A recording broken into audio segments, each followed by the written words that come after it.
कैसे हैं आप लोग? उम्मीद है कि आप लोग ठीक होंगे, अच्छे होंगे और अपना पूरा ख़्याल रख रहे होंगे। सबको मालूम है कि हालात बहुत ख़राब हैं। रोज़ाना नए-नए केसेस आ रहे हैं इस मोहलिक बीमारी के। उसके बावजूद हमें पूरी उम्मीद है कि हमने अपने आप को उसी में रहना सीखा होगा और अपने आप को बचाते हुए हम अपने सारे काम भी कर रहे होंगे। आज मैं चाहता हूँ कि कुछ बातें पेरेंट्स से करूँ, क्योंकि जो क्लासेस हो रही हैं ऑनलाइन उसमें पेरेंट्स का इन्वॉल्व होना बहुत ही ज़रूरी है। तो मैं कुछ पॉइंट्स रखना चाहता हूँ, थोड़े से पॉइंट्स हैं जिसके बारे में हमें जानना चाहिए। सबसे पहली बात तो ये है कि जो हालात हैं मुल्क के या पूरी दुनिया के, जिस तरीके से पूरे मुल्क के साथ साथ पूरी दुनिया में लॉकडाउन है, यानी सारी ज़िंदगी रुकी हुई है एक तरीके से। कहीं कोई काम नहीं है, कहीं किसी तरह का कोई मशीनरी नहीं है, सब बंद पड़े हुए हैं। जो इमरजेंसी की खिदमात हैं, जो सेवाएं हैं ऐसी जिसमें सिर्फ मजबूरी के काम हैं, वही हो रहा है। मिसाल के तौर पे यहाँ दुकानें खुलती हैं तो जो ज़रूरियात ज़िंदगी की चीज़ें हैं जैसे खाने का सामान, दूध है और किराने की दुकानें हैं और दवा की दुकानें, यही खुली हैं। बाकी सारी दुकानें बंद हैं, सारी सवारियाँ बंद हैं। आप कहीं आ जा नहीं सकते अगर आपके पास अपनी सवारी नहीं है तो। ये सिर्फ हमारे मुल्क का नहीं बल्कि पूरी दुनिया का यही हाल है। इन सब के बावजूद हमने इसमें रहना सीखा है और ये बहुत अच्छी बात है।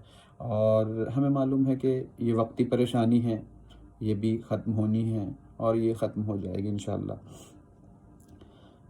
क्योंकि हमेशा एक सा ना मौसम रहता है, ना एक सा वक्त होता है।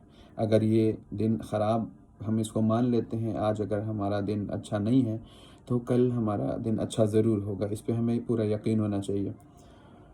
हम देखते हैं कि जिस तरीके से रात के बाद सुबह होती है, दिन होता है और दिन के बाद शाम होती है। गर्मी का मौसम है तो उसके बाद सर्दी का मौसम भी आता है। तो तब्दीली हमारे नेचर में शामिल है। हमारे ज़हनों में भी तब्दीली शामिल है। हम एक से नहीं रहते हमेशा, एक सा खाना नहीं खाते हमेशा, तब्दील करते रहते हैं। एक जगह रहते-रहते थक जाते हैं तो थोड़ा-सा घूमने के लिए कहीं चले जाते हैं। तो तब्दीली नेचर का एक कानून है और ये हमारी ज़िंदगी के साथ लगा हुआ है, तो इसलिए बहुत ज़्यादा उससे परेशान नहीं होना है। रह गई बात कि अब इन परेशानियों के साथ हम अपने काम कैसे करें? सबसे जो ज़रूरी चीज़ है वो बच्चों की तालीम है, उसको आगे कैसे जारी करें। आपने सुन ही लिया होगा कि सरकार ने जितने भी बच्चे थे जिन्होंने फाइनल एग्ज़ाम नहीं दिया था लेकिन पिछले एग्ज़ाम्स की बुनियाद पे उनको अगली क्लास में प्रमोट कर दिया गया। यानी जो बच्चे पहली में थे अब वो दूसरी में आ गए, जो 5वीं में थे वो छठी में चले गए, जो चौथी में थे वो 5वीं में आ गए। इसी तरीके से जितने भी क्लासेस थे नर्सरी से 5वीं तक या फिर छठी, 7वीं, 8वीं के बच्चे, वो सारे बच्चे अगली क्लास में जा चुके हैं। अब मसला सबसे बड़ा है कि उनकी पढ़ाई कैसे हो, क्लास में तो आगे चले गए लेकिन अब पूरा अप्रैल का महीना जब शुरू होता है सेशन, बच्चों को एक खुशी होती है कि हम नए क्लास में जाएँगे, हम नए बैग खरीदेंगे, नए जूते होंगे, नई ड्रेस होगी और नई किताबें होंगी, लेकिन वो सारी चीज़ें वक़्त और हालात की वजह से रुक गई हैं। लेकिन एक चीज़ है कि वो पढ़ाई नहीं रुकी है। और हम देखते हैं कि रोज़ाना कुछ ना कुछ नया करने की कोशिश होती है, अच्छा करने की कोशिश होती है। उसी में हम यानी टीचर्स और टीचर्स से जो ऊपर एडमिनिस्ट्रेशन है, वो भी कुछ ना कुछ करने की कोशिश कर रही है और इसी वजह से एक ग्रुप बनाया गया, व्हाट्सएप ग्रुप के, कम से कम उसके ज़रिए हम बच्चों की पढ़ाई जारी रख सकें। हमें मालूम है उसमें बहुत सारी परेशानियाँ आती हैं, लेकिन यकीन जानिए कि इन्हीं परेशानियों में से रास्ते निकलते हैं और निकले भी हैं। बहुत सारे बच्चे सुबह तैयार हो जाते हैं व्हाट्सएप के लिए कि अब हमारा काम आएगा और हम उस काम को करेंगे और वो करके जवाब भी दे रहे हैं। बहुत अच्छी बात है और ये होना भी चाहिए। तब्दीली को कबूल करते हुए हमें आगे बढ़ना चाहिए। थोड़ी-सी चीज़ें बताता चलूँ कि जो हालात ख़राब हैं, हम सोचते हैं कि हम क्या करें, हम किस तरीके से करें, हम तो परेशान हाल हैं, हमारे पास तो ये चीज़ें नहीं हैं, वो चीज़ें नहीं हैं। लेकिन एक चीज़ देखिए कि कुछ सालों पहले हमारे पास एंड्रॉयड फ़ोन भी नहीं थे, जिसके ज़रिए आज हम दुनिया के हालात देखते हैं, हम उस पे वीडियोज़ देख लेते हैं, हम उस पे ख़बरें पढ़ लेते हैं, सुन लेते हैं। वो सारी चीज़ें आज से कुछ साल पहले नहीं थी। आपको मालूम होगा कि सन 1999 तक दिल्ली जैसे शहर में, जो मुल्क की राजधानी है, वहाँ पे एक फ़ोन रिसीव करने के लिए ₹8 खर्च करने पड़ते थे।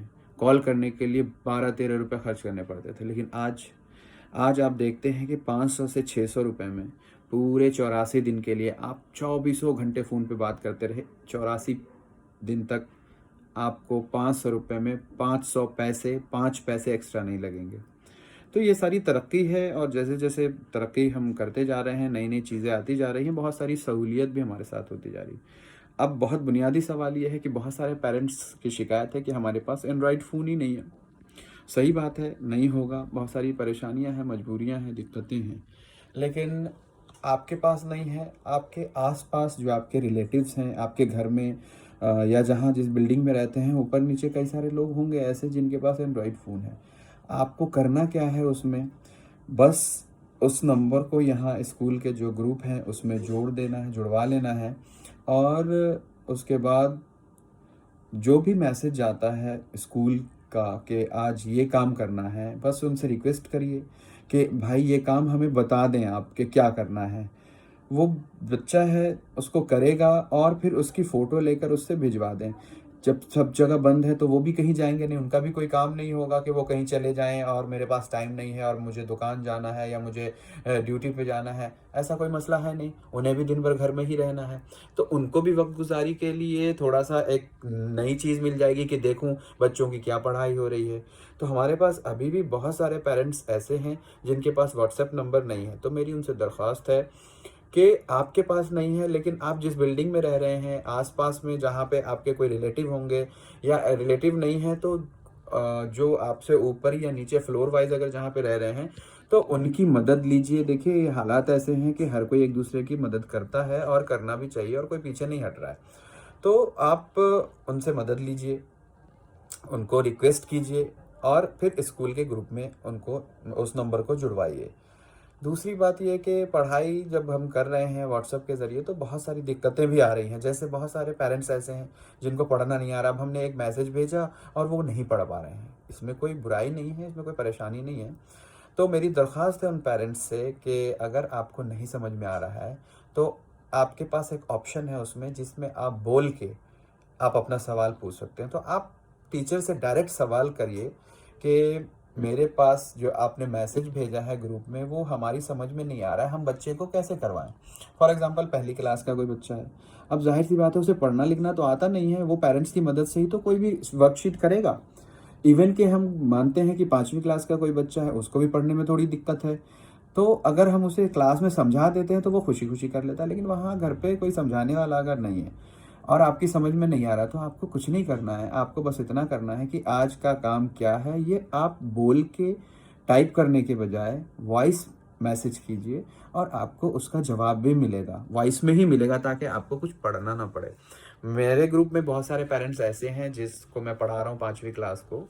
तो उसमें बहुत सारे पेरेंट्स ने ये सवाल किया कि मुझे नहीं पढ़ना आता और बच्चों को भी दिक्कत होती है तो मैं क्या करूँ? फिर मैंने उन्हें यही बात बताई, उसके बाद अब उसका रिस्पॉन्स आ रहा है। क्योंकि ऐसा नहीं है, बच्चों को कुछ न कुछ तो आता है और वो कर सकते हैं। अच्छा, फिर ये है कि वक़्त है उनके पास घर पे, आप उसका एक रूटीन बना दें, टाइम टेबल बना दें कि इतने बजे से इतने बजे आपको पढ़ना है। आप भी उसके साथ थोड़ी देर बैठ जाएँ। आपको मालूम है कि जितने स्कूल्स हैं पूरे हिंदुस्तान में, हर जगह जो स्कूल्स हैं वो ऑनलाइन क्लास करा रहे हैं। वीडियो क्लासेस होती है, वीडियो में टीचर बैठते हैं सामने, बच्चे बैठे हुए होते हैं और फिर वो उनको चैप्टर वाइज़ पढ़ाते हैं, उनसे सवाल पूछते हैं, बच्चे एक दूसरे से सवाल जवाब करते हैं। तो हम ये भी कर सकते हैं, जिस तरीके से हम व्हाट्सएप पे हम मैसेज भेज रहे हैं उसी तरीके से एक टाइम टेबल बना के वीडियो क्लासेस हो सकती हैं, लेकिन अभी हम उसके लिए तैयार नहीं हैं कि पहले इसको अच्छे तरीके से करने दें, फिर नया तजर्बा हम उस पे भी करते हैं। हो सकता है उसमें थोड़ी-सी दिक्कत आए, लेकिन धीरे-धीरे वो भी चीज़ें हो जाएँगी।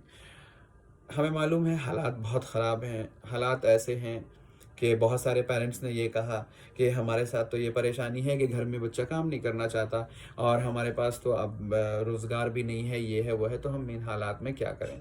देखिए, मसला यही है, सबसे बड़ी दिक्कत यही है, ये हमारे पास एक चैलेंज है ये कि जो मसले हैं, जो मसाइल हैं, उसका हल कैसे होगा? तो मेरा इतना ही कहना है कि अगर हम बच्चों को आज पढ़ा लिखा लेंगे, थोड़ी-सी मुसीबत झेल लेंगे, तो वो कल के लिए हमारा बहुत ही एक सरमाया तैयार हो जाएगा। मैं मिसाल देता रहता हूँ क्लास में बच्चों को कि देखो, मैं एक टीचर हूँ, मैं बहुत भारी काम नहीं करता, लेकिन अच्छे खासे पैसे मिलते हैं इसके लिए। हम एक डॉक्टर को देखते हैं, वो कोई भारी सामान नहीं उठाता, लेकिन उसको जब वो पेशेंट को देखता है तो उससे अच्छे खासे पैसे मिलते हैं। ये सब कैसे मुमकिन है? कहीं न कहीं पढ़ाई का एक रोल है। फिर मिसाल देता हूँ कि अगर हमने पढ़ा है तो यहाँ पे खड़ा हूँ, अगर नहीं पढ़ा होता तो कहीं पे सब्ज़ी बेचूँगा। चूँकि वक़्त गुज़ारने के लिए, घर चलाने के लिए पैसों की ज़रूरत होती है। हम खाली हवाबाज़ी से अपना घर नहीं चला सकते और सारी ज़िंदगी कोई मदद भी नहीं करता। तो हमेशा ज़रूरत होती है, जब हमारी एक उम्र हो जाती है उसके बाद हमें ये सारी चीज़ें करनी होती हैं। तो अब आप ये देखिए कि किस तरीके से वो सारा-सारा दिन मेहनत करते हैं। मान लीजिए कोई रिक्शा चलाता है, मान लीजिए कोई सब्ज़ी बेचते हैं, मान लीजिए कोई और काम करते हैं जिसमें सुबह से शाम तक उसको मेहनत ही मेहनत उनको करनी होती है। तो आखिर वो उस काम क्यों करते हैं? क्या उनको शौक है वो काम करने का? अगर उससे अच्छा काम उनको मिलेगा तो क्या वो नहीं करेंगे? लेकिन कहीं न कहीं मजबूर हो जाते हैं। अपने वक़्त में हो सकता है क्या परेशानी रही हो जिसकी वज़ह से वो पढ़ नहीं पाए हों, ना पढ़ पाने की वज़ह से अब घर चलाना है, क्या करेंगे? तो उसके लिए उनको वो मेहनत वाला काम करना पड़ता है और ज़्यादा मेहनत करके कम कमाते हैं और फिर वो घर लाते हैं। मैं मिसाल देता हूँ कि बच्चे ₹10 बड़ी आसानी से रोज़ाना ले आते हैं। सभी पेरेंट्स दे देते हैं। महीने भर में वो पैसे ₹300 हो जाते हैं। अगर आप एक बार कोई बच्चा आपसे माँगे कि ₹300 दीजिए, तो आप भी मना कर देंगे कि ₹300 लेकर क्या करोगे? लेकिन 10-10 रुपए देते हैं हम उन्हें और हमें पता भी नहीं चलता, एक बहुत बड़ी रकम जमा हो जाती है। तो ठीक उसी तरीके से अभी पढ़ाई का भी मामला है कि आप कहेंगे व्हाट्सएप में क्या कर लेगा? 2 शीटें भेज देते उससे क्या हो जाएगा? लेकिन आप यकीन रखें कि उसके अंदर पढ़ने का जज़्बा बरकरार रहेगा, उसके अंदर शौक बाकी रहेगा और उस शौक को वो पूरा करने के लिए पढ़ाई से जुड़ा रहेगा। जैसे ही हालात ठीक होंगे, नॉर्मल स्कूल में आएँगे, जो पिछली चीज़ें हैं उसको हम रिपीट करेंगे और उससे उसका जो शौक बाकी रहेगा, तो वहाँ पढ़ाई में भी उसका दिल उसी तरीके से लगा रहेगा। तो मेरी आप लोगों से दरख्वास्त है कि आप लोग बच्चों का एक टाइम टेबल बनाकर उनको बिठाएँ रोज़ाना और जो काम मिलता है बराए मेहरबानी उसको कराएँ। अगर नहीं समझ में आता है तो आप टीचर से डायरेक्ट फ़ोन करके पूछ लें, मिस्ड कॉल दें। अगर फ़ोन नहीं कर सकते हैं तो वॉइस मैसेज से पूछ लें, टाइप करने आता है जिनको वो टाइप करके पूछ लें। आप जितने टीचर्स हैं सब आपकी मदद करेंगे। जो भी आपके क्लास टीचर हैं वो आपको बताएँगे, स्टेप बाय स्टेप बताएँगे। आसानी हो जाएगी, बच्चों को इन्वॉल्व कीजिए। आज के लिए इतना ही, फिर इंशाल्लाह अगली जो भी बातें होंगी, जो दिक्कतें होंगी हम आपसे शेयर करेंगे और हम ये उम्मीद करते हैं कि आप हमारी बातों को ध्यान में रखते हुए अपने बच्चों को तैयार करेंगे। बहुत शुक्रिया।